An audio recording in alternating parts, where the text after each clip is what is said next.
नमस्कार। संसद इस हफ्ते में आपका स्वागत है। मैं हूं आपके साथ अमृता चौरसिया।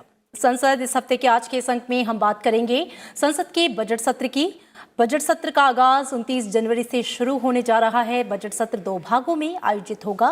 देंगे आपको पूरी जानकारी। साथ ही बात करेंगे सुप्रीम कोर्ट से सेंट्रल विस्टा परियोजना को हरी झंडी मिलने के बाद ही नए संसद भवन के निर्माण का रास्ता साफ हो गया है। इसके साथ ही होंगी अहम संसदीय खबरें भी आज के अंक में। आइए शुरू करते हैं संसद इस हफ्ते।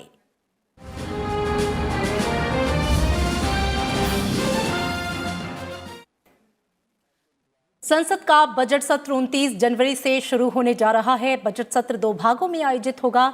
सत्र के दौरान कोविड-19 से जुड़े सभी दिशा निर्देशों का पालन किया जाएगा। 29 जनवरी से शुरू हो रहे बजट सत्र का पहला भाग 15 फरवरी तक चलेगा, जबकि दूसरा भाग 8 मार्च से 8 अप्रैल तक चलेगा। बजट सत्र के पहले भाग के पहले दिन यानी कि 29 जनवरी को राष्ट्रपति रामनाथ कोविंद का अभिभाषण होगा। इसके बाद से आर्थिक सर्वेक्षण पेश किया जाएगा। राज्यसभा और लोकसभा में राष्ट्रपति के अभिभाषण पर धन्यवाद प्रस्ताव पर चर्चा भी बजट सत्र के पहले हिस्से में होगी। 1 फरवरी को संसद में आम बजट पेश किया जाएगा। इस बार बजट सत्र में शून्यकाल और प्रश्नकाल की कार्यवाही भी आयोजित की जाएगी, जबकि मॉनसून सत्र में प्रश्नकाल की कार्यवाही नहीं हुई थी।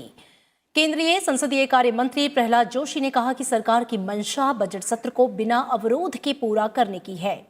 उन्होंने कहा कि कोई भी आपातकालीन बिल या अध्यादेश लाने पर सरकार गंभीरता से विचार कर फैसला लेगी।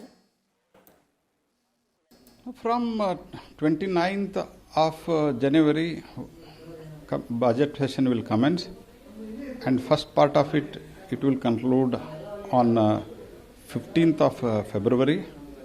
And in the first half, normally budget and president address will be there, and on discussion on president address and discussion on budget.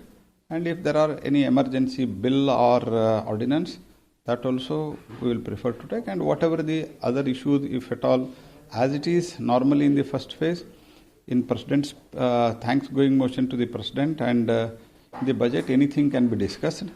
And other than that, whatever necessary bills are there, government would like to take, and there will be question hour, and of course, and it is the discretion of speaker and chairman, and all other things will be there, including zero hour and everything.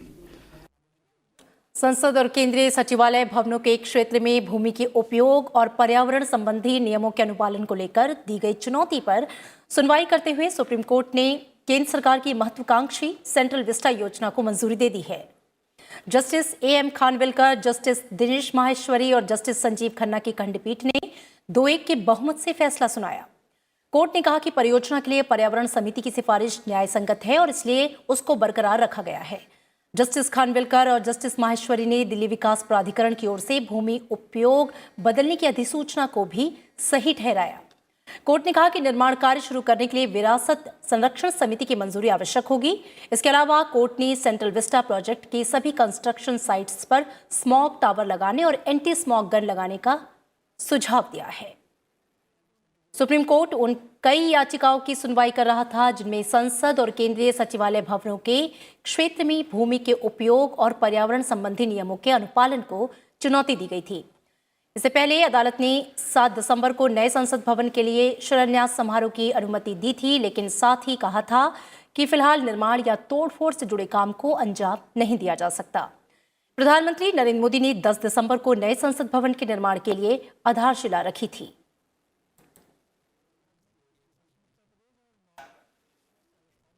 Supreme court ने central Vista परियोजना को हरी झंडी मिलने के साथ ही नए संसद भवन के निर्माण का रास्ता साफ हो गया है।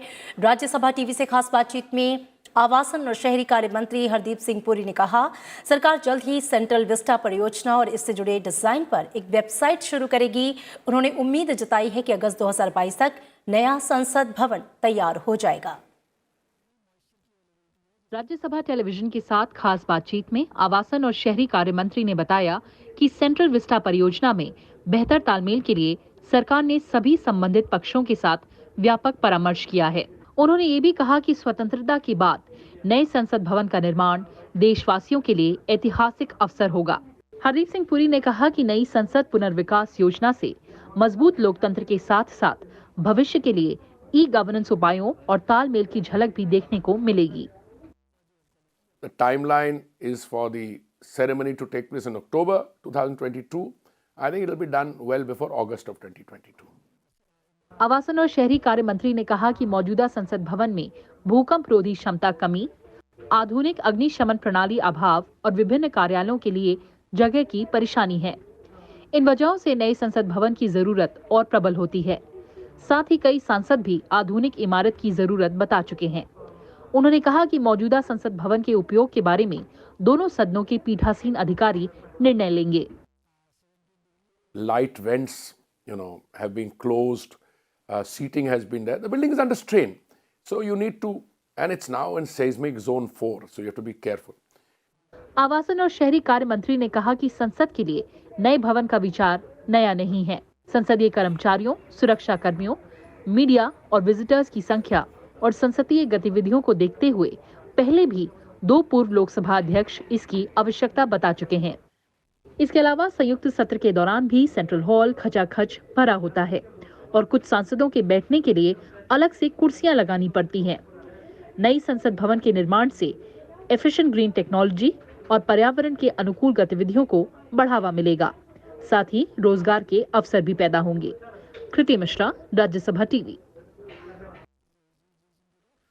राज्यसभा के सभापति एम वेंकैया नायडू ने assisted reproductive technology regulation bill 2020 पर रिपोर्ट पेश करने के लिए स्वास्थ्य और परिवार कल्याण समिति की समय अवधि को बढ़ा दिया है। यह अवधि 1 अप्रैल 2021 तक बढ़ाई गई है। यह विधेयक देश में सहायता प्राप्त जननीय प्रौद्योगिकी विनियमन विधेयक को विनियमित करेगा, जिससे बांझ जोड़े ART की इस तकनीक से अपने गर्भ को धारण करने के लिए अधिक सुनिश्चित और आश्वस्त हो जाएंगे।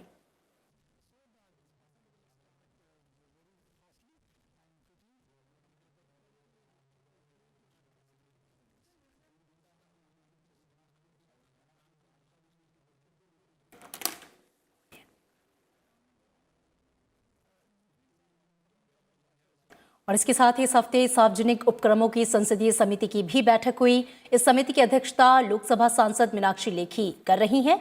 बैठक के एजेंडे में Airport Authority of India, Central Coal Fields Limited, Food Corporation of India, Hindustan Antibiotics Limited की ड्राफ्ट रिपोर्ट्स को स्वीकार करना था और इसके अलावा Indian Renewable Energy Development Agency Limited और घाटे में चल रहे सार्वजनिक उपक्रमों की सिफारिशों पर विचार किया गया।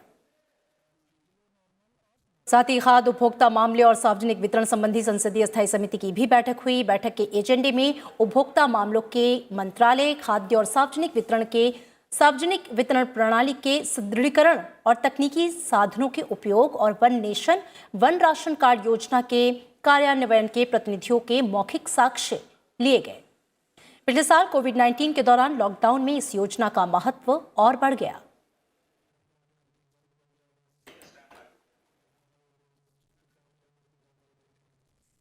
और इस हफ्ते संसद की प्राक्कलन समिति ने अहम बैठक की। ये बैठक MP लैंड फंड योजना के तहत निधि आवंटन और उपयोग की समीक्षा विषय पर थी।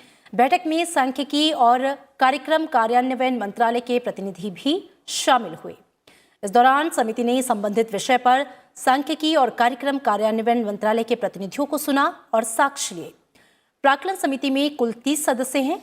लोकसभा सांसद गिरीश भालचंद्र बापट समिति के अध्यक्ष हैं और संसद की लोक लेखा समिति की भी अहम बैठक इस हफ्ते हुई। समिति की अध्यक्षता कांग्रेस सांसद अधीर रंजन चौधरी कर रहे हैं। CAG रिपोर्ट के आधार पर माइक्रो और स्मॉल इंटरप्राइजेस के लिए क्रेडिट गारंटी फंड ट्रस्ट की कार्यप्रणाली पर सूक्ष्म, लघु और मध्यम उद्यम मंत्रालय के प्रतिनिधियों ने समिति को जानकारियां दी। सूक्ष्म और लघु उद्यम क्षेत्र के लिए क्रेडिट गारंटी फंड योजना सरकार द्वारा सूक्ष्म और लघु उद्यम क्षेत्र को कोलेस्ट्रल फ्री क्रेडिट उपलब्ध कराने के लिए शुरू की गई है। मौजूदा और नए उद्यम दोनों ही योजना के तहत कवर होने के लिए योग्य हैं।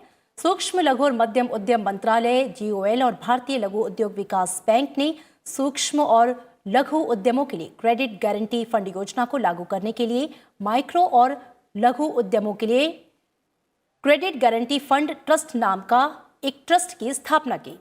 31 मार्च 2019 तक ट्रस्ट ने 1,51,484 करोड़ रुपए के 29.79 लाख गारंटी कवर जारी की। और इसी के साथ संसद इस हफ्ते में आज के लिए इतना ही। अगले अंक में आपसे फिर मुखातिब होंगे कुछ और अहम संसदीय खबरों के साथ। नमस्कार।